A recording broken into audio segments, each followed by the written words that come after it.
Adquiera el libro en físico. Página 12. Traidores que cambiaron la historia, por José Manuel Lechado, 2015. 0.2. Sobre el concepto de traición. Mitos aparte, quizás sería interesante saber de dónde viene el concepto en sí, cuál es el origen de la palabra traición. En las lenguas romances el origen común está en la palabra latina traditio, onis, que significa entregar. En castellano, traición, en catalán, traició, en italiano, tradimento, en francés, trahison, y en portugués, traisao. Incluso en inglés los términos betrayal y más claramente treason proceden de la raíz latina, como ocurre con treulos en alemán. La etimología deja claro que el traidor es el que entrega, es decir, el que pone a alguien a disposición de otros en contra de la voluntad del entregado. Por supuesto, las traiciones muestran un espectro más amplio que la simple entrega, y ello queda más claro en el idioma árabe. El término gadr, traidor, pertenece a la raíz gadara, que significa, entre otras acepciones sombrías, engañar.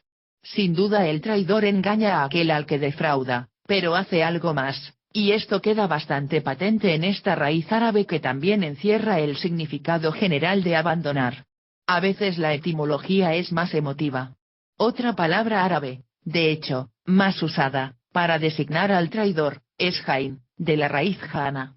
Con los significados generales de engañar, traicionar, abandonar, resulta curioso que signifique también Kan, el rey de los mongoles, y que algunas de sus variantes hagan mención a las caravanas y a los caravaneros.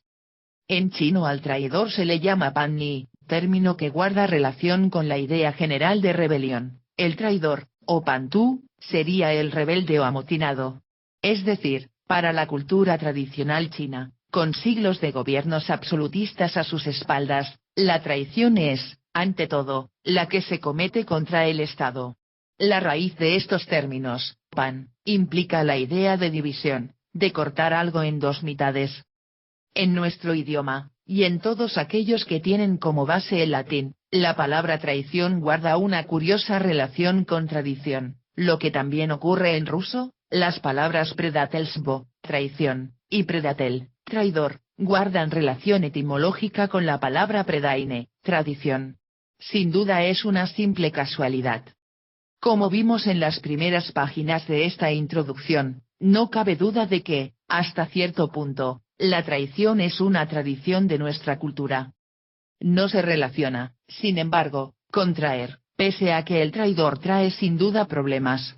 La traición se define, según la Academia Española de la Lengua, como delito que se comete quebrantando la fidelidad o lealtad que se debe guardar o tener.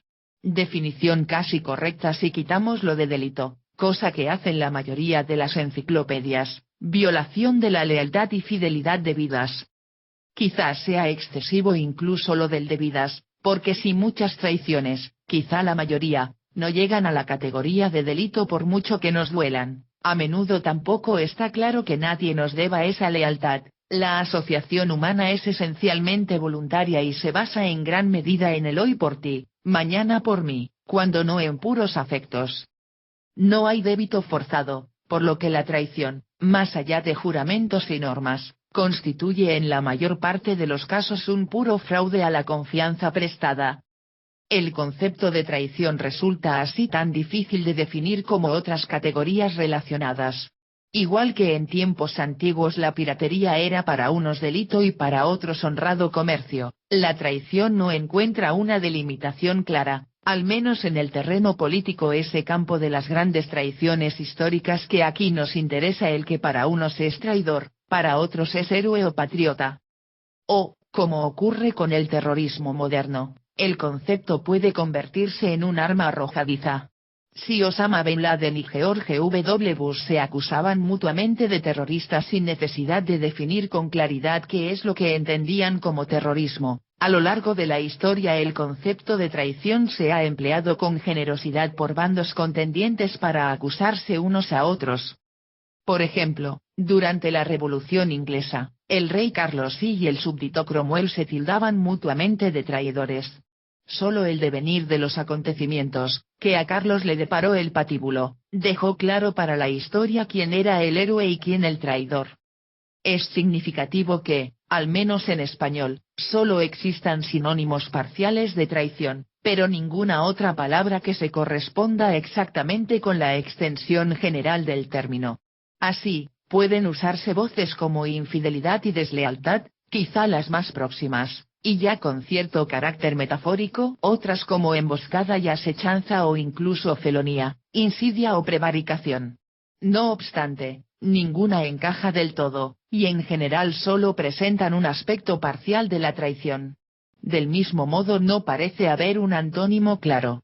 Palabras como honestidad o lealtad no son contrarios exactos de traición. La expresión digno de confianza quizás se aproximaría más, pero su propia esencia carece de un carácter absoluto. Uno es digno de confianza hasta que deja de serlo. En definitiva, lo menos que puede decirse de la idea de traición es que no se trata de un concepto muy bien definido. Judas vende a su amigo Jesús, Viriato es asesinado por culpa de dos traidores, y Menelao padece de cuernos por culpa de Helena.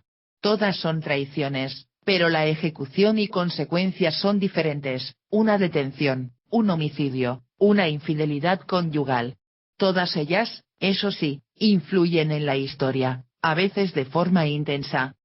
El elemento común a la traición solo es, por tanto y como decíamos al principio, la ruptura, deliberada o no, de la fe prestada, el fraude a la fidelidad depositada en un alguien individual o colectivo.